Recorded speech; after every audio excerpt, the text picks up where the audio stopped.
gumalaw ng patago. Kahit pa kalsada bumahan ng dugo. Sandata sa'kin nakatutok, pero di ba dapat sa korakot? Yapak iba ka naman ang bitbit mo. Bakit ang bilis mo pumutok sa kumukulo? Nagalit na mga nilapastangan na katulad ko. Sana lang naman may pagdatnan kung nilalaban ko. Ikaw mamili, hipagse kayo o manahimik. Mukha kang pera na nakakadiri. But the one in front of the gun lives forever. Sa pilit, makahas tumayo. Aktibo maningin sa may utang na dugo. Durugin ang asado, nakakawin ka lang sa alam ng paglaban ng masistay sa salang. Sakrisis ng monopolyo, o mga bisyong nakakabobo.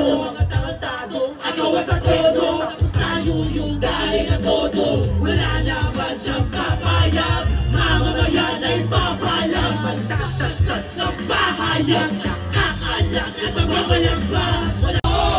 Iligwas ang iba nyo, itaas ang kamao. Iligwas ang iba nyo, itaas ang kamao. Iligwas ang iba nyo, itaas ang kamao. Iligwas ang iba nyo. Imperialismo! Ibagsak! Burokrata kapitalismo! Ibagsak! Feudalismo! Ibagsak! Si Marcos mismo! Babagsak! Hindi kami po ang tangalang bayan ng kulturang kalye, feudalismo ay bagsak, wakasan ng imperialista pandarambong. Isa lamang po ang solusyon, pagbansa demokratikong revolusyon. Let's go! Dito, isama na ninyo sa inyong panalangin ang pagdarasal para sa ating bayan. Yun lang po. Maraming salamat. Live up to the oath they took while sworn into office, serve the Republic of the Philippines and its people. Baby, it's you. Sana ang kurang. Bongbong ang galing. Akala sobrang sakit. Let go, baby, it's you.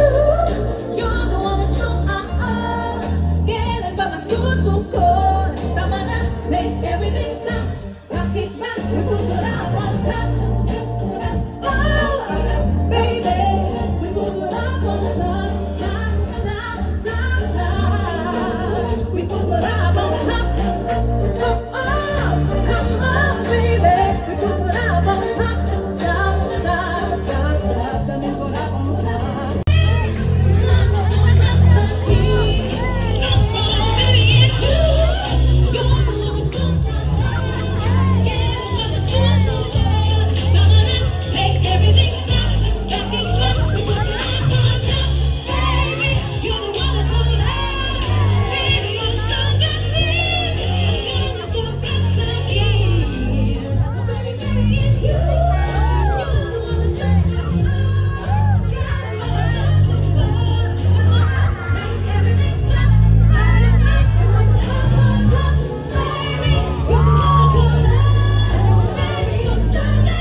Sangkot, arestuhin!